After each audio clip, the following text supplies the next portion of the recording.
Good morning students. जैसा कि आप सबको पता है कि कोरोना महामारी के चलते पूरे देश में लॉकडाउन की स्थिति है और आप लोग घर में सकुशल होंगे और लॉकडाउन का अच्छे से पालन कर रहे होंगे। इसीलिए लॉकडाउन के चलते आपकी क्लासें नहीं हो पा रही हैं और ऑनलाइन क्लासें स्टार्ट करने की योजना बनाई गई है। तो आज क्लास सेवेंथ साइंस चैप्टर 1 की शुरुआत की गई है और उसका लेसन 1 का नाम है, चैप्टर 1 का नाम है पौधे और उनका भोजन। तो इसका बेसिक जान लेते हैं कि पौधे और उनका भोजन जो है कि उनका भोजन कैसे भोजन करते हैं, पौधे कैसे भोजन बनाते हैं और कैसे वो अपने आधारभूत क्रियाओं को भोजन की सहायता से करते हैं। तो देख लीजिए, पहले जैसे आप सभी लोग जानते हैं कि सजीवों को जीवित रहने के लिए भोजन की आवश्यकता होती है और वो भोजन से ऊर्जा प्राप्त करते हैं और उसी ऊर्जा का उपयोग वो अपनी आधारभूत क्रियाओं में करते हैं। जैसे कि इसमें पहले आता है पोषण, जो कि बहुत ही इंपॉर्टेंट है। पोषण क्या होता है? पोषण भोजन करना और उनके अंदर होने वाली सभी क्रियाएं पोषण कहलाती हैं। उनके अंतर्गत जो भी क्रियाएं होती हैं वो पोषण कहलाती हैं। पोषण के अंतर्गत स्वपोषण और विषम पोषण आते हैं। जैसे कि देख लीजिए, स्वपोषण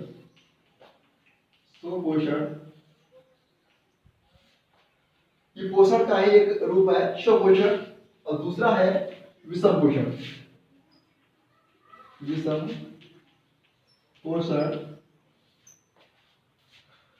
स्वपोषण और विषम पोषण।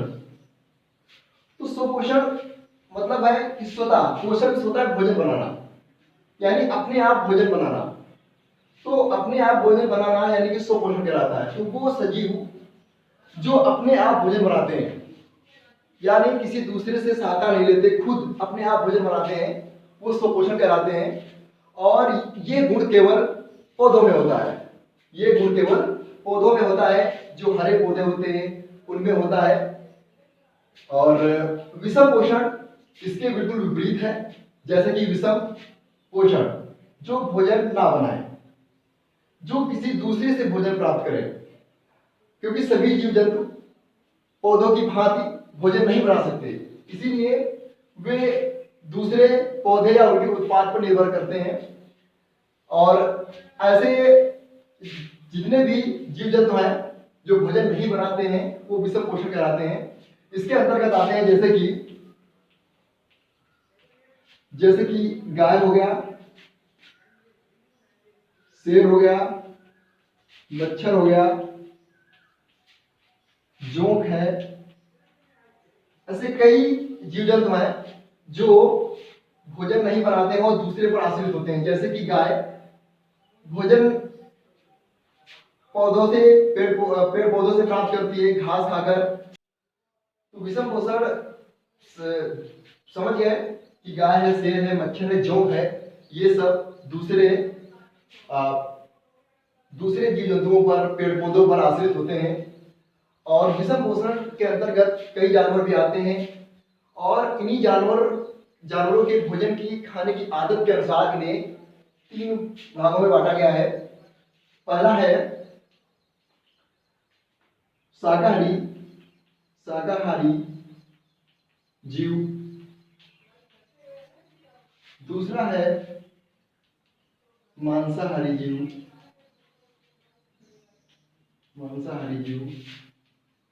तीसरा है सर्वाहारी जीव। तो यहां पर समझ लेते हैं कि शाकाहारी जीव क्या होते हैं, मांसाहारी जीव क्या होते हैं, सर्वाहारी जीव क्या होते हैं। शाकाहारी जीव वो होते हैं जो पौधे या उनसे बने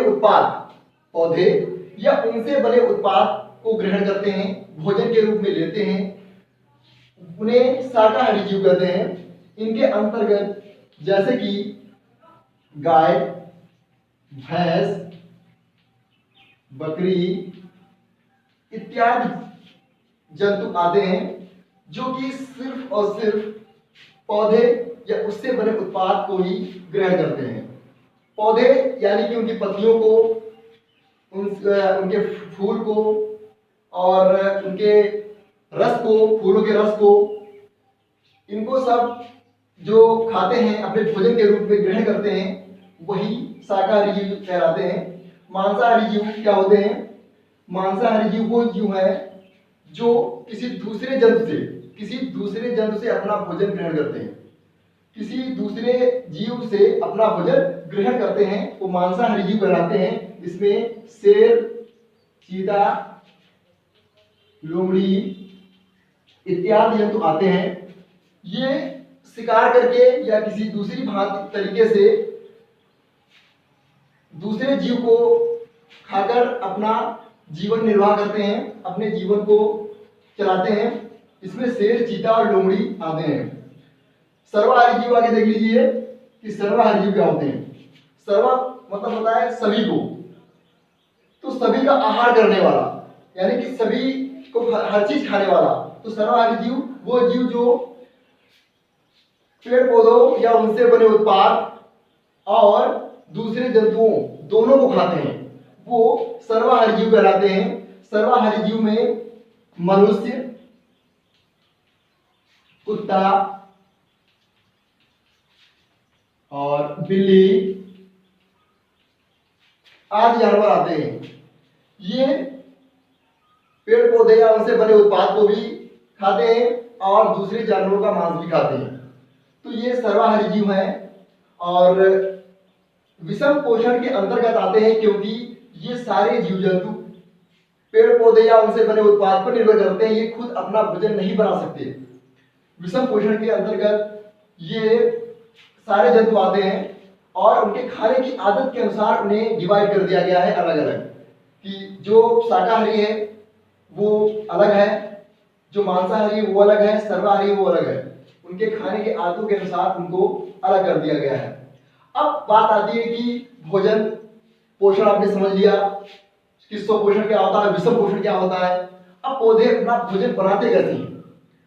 कौन सी ऐसी क्रिया होती है कि हम लोग वो नहीं कर सकते लेकिन पेड़ पौधे वो सब वैसा कर सकते हैं, अपना भोजन स्वयं बना सकते हैं? तो कैसे बना सकते हैं ये देखना है। इसके बाद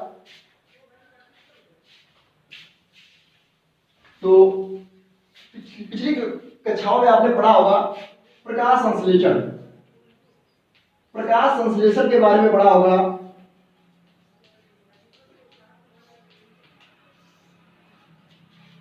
कि प्रकाश संश्लेषण, तो पौधे जो है वो प्रकाश संश्लेषण प्रक्रिया द्वारा अपना भोजन बनाते हैं। और ये प्रक्रिया होती कैसे है और जब वो भोजन बनाते हैं तो ऊर्जा आती कहां से है?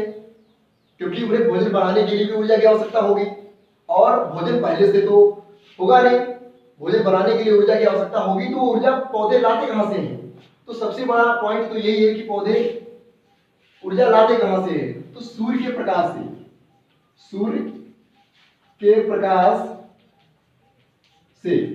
तो सूर्य के प्रकाश से वो पहले ऊर्जा लेते हैं, सौर ऊर्जा लेते हैं, और सौर ऊर्जा का उपयोग वो जमीन से पानी को पत्तियों तक पहुंचाने में और वायुमंडल से वायु से कार्बन डाइऑक्साइड को ऑब्जर्व करने के लिए करते हैं।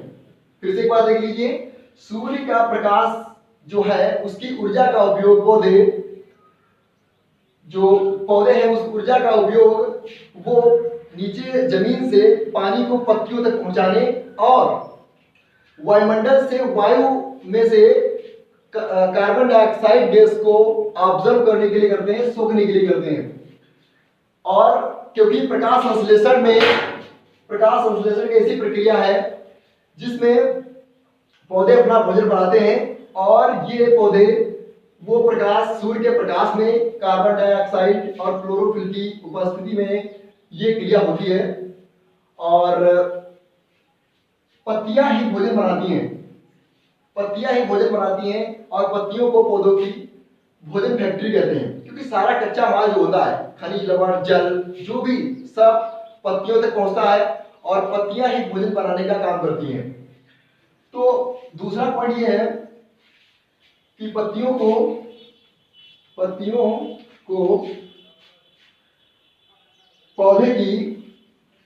पौधे की भोजन फैक्ट्री कहते हैं, भोजन फैक्ट्री कहते हैं। तीसरा देख लीजिए, तो ये जो पौधे की जड़ें होती हैं वो जमीन से जल, खनिज, लवण ये सब सोख लेती हैं और उन्हें तने की सहायता से पत्तियों तक पहुंचा देती हैं।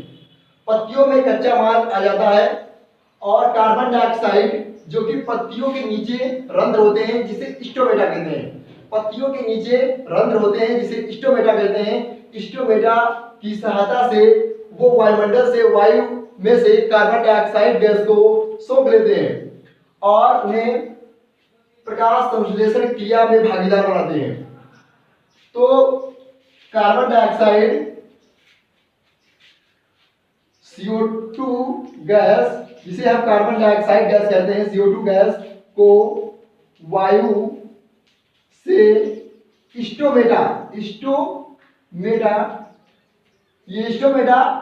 पत्तियों के नीचे बहुत ही महीन रंध्र होते हैं, छोटे छोटे, उन रंध्रों की सहायता से ही वो वायु में से कार्बन डाइऑक्साइड गैस को ऑब्जर्व करते हैं, सोखते हैं।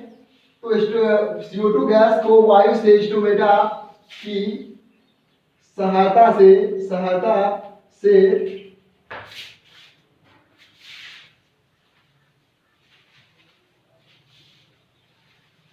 स्टोमेटा की सहायता से पत्तियों तक पहुंचाया जाता है, पत्तियों तक पहुंचाया जाता है। और चौथा पॉइंट है, क्योंकि आप सूर्य का प्रकाश है और खनिज लवण भी तनों की सहायता से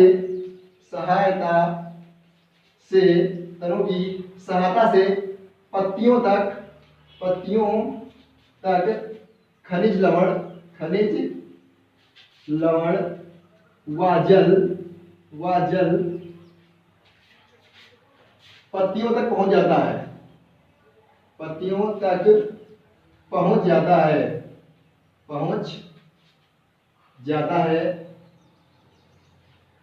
अब क्लोरोफिल भी इस प्रक्रिया में भाग लेता है। अब क्लोरोफिल क्या होता है, क्लोरोफिल आता कहां से है, तो पत्तियों में ही क्लोरोफिल उपस्थित होता है और गोलियों के रूप में उपस्थित होता है, जिसे क्लोरोप्लास्ट कहते हैं। और ये क्लोरोप्लास्ट सूर्य से उष्मा लेकर भोजन बनाने का काम करती है। क्लोरोप्लास्ट यानी इसे क्लोरोफिल कहते हैं। क्लोरोफिल पत्तियों में ही उपस्थित होता है और जो प्रकाश संश्लेषण की क्रिया में भागीदार होता है। क्लोरोफिल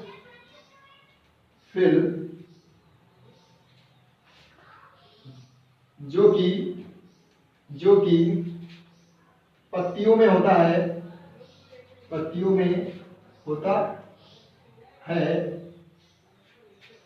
क्लोरोफिल जो कि पत्तियों में होता है और प्रकाश संश्लेषण की क्रिया में भाग लेता है। तो अब क्रिया होगी कैसे, अब इन सभी की उपस्थिति होनी चाहिए।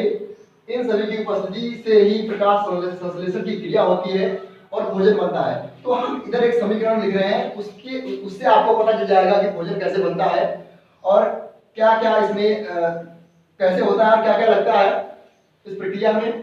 तो CO2 जिसे हम लोग बोलते हैं कार्बन डाइऑक्साइड गैस, CO2 ये वायुमंडल में से स्टोमेटा के द्वारा ऑब्जर्व की जाती है। और जल, कार्बन डाइऑक्साइड और जल, और क्या बनेगा देखिए पहले, और इसमें क्लोरोफिल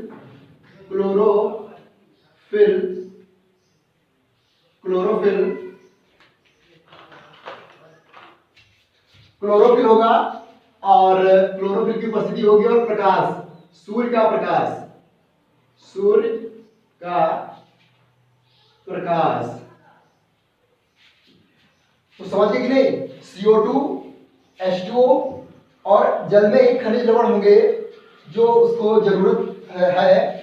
CO2 और जल होगा और यहाँ पे क्लोरोफिल की उपस्थिति होगी जो पत्तियों में पहले से उपस्थित है। सूर्य का प्रकाश सूर्य से उसको मिल रहा है।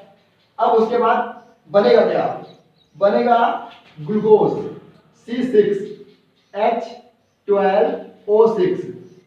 ये कार्बोहाइड्रेट्स होता है जो ग्लूकोज के रूप में रहता है, प्लस ऑक्सीजन गैस निर्मुक्त होती है। O2 गैस बाहर निकलती है उसी स्टोमेटा की सहायता से, जिस स्टोमेटा की सहायता से हमने CO2 गैस को ऑब्जर्व किया था, उसी स्टोमेटा से वो निर्मुक्त हो जाएगी वायुमंडल में और इसी O2 का उपयोग हम लोग सांस लेने में करते हैं। और ये अगर प्रकाश संश्लेषण की क्रिया नहीं होगी तो ऑक्सीजन गैस नहीं निकलेगी। प्रकाश संश्लेषण की क्रिया से ही ऑक्सीजन गैस निर्मुक्त होती है, जिसका उपयोग हम लोग खुद सांस लेने में करते हैं और इसे हम बोलते हैं ग्लूकोज। ग्लूकोज। अब इसको हम बैलेंस कर लेते हैं क्योंकि इधर कितने 6 हैं कार्बन के, इधर भी 6 लगा देंगे तो ये संतुलित हो जाएगा। इधर कितने 12 हैं, इधर भी लगा लीजिए 6, 6 2 12 और इधर O है 6, 8 है। इधर कितने हैं 6 2 12 और 6 18। अगर इधर 6 लगा दें तो 12 और 6 हो जाएंगे 18। इस संतुलित हो गई। तो इस अभिक्रिया से आपको पता चल गया होगा कि प्रकाश संश्लेषण की अभिक्रिया कैसे होती है और पौधे अपना भोजन कैसे बनाते हैं। तो पौधे अपना भोजन, और यही ग्लूकोज जो निकलता है ये कार्बोहाइड्रेट्स है और इसी का उपयोग करके यही भोजन है, यही ऊर्जा है उसकी पौधे की, और इसी ऊर्जा का उपयोग वो अपनी आधारभूत क्रियाओं में करते हैं। तो क्लोरोफिल जो, और ये क्लोरोफिल है वो पत्तियों में ही पाया जाता है। प्रकाश, सूर्य का प्रकाश आपको सूर्य से मिल जाता है।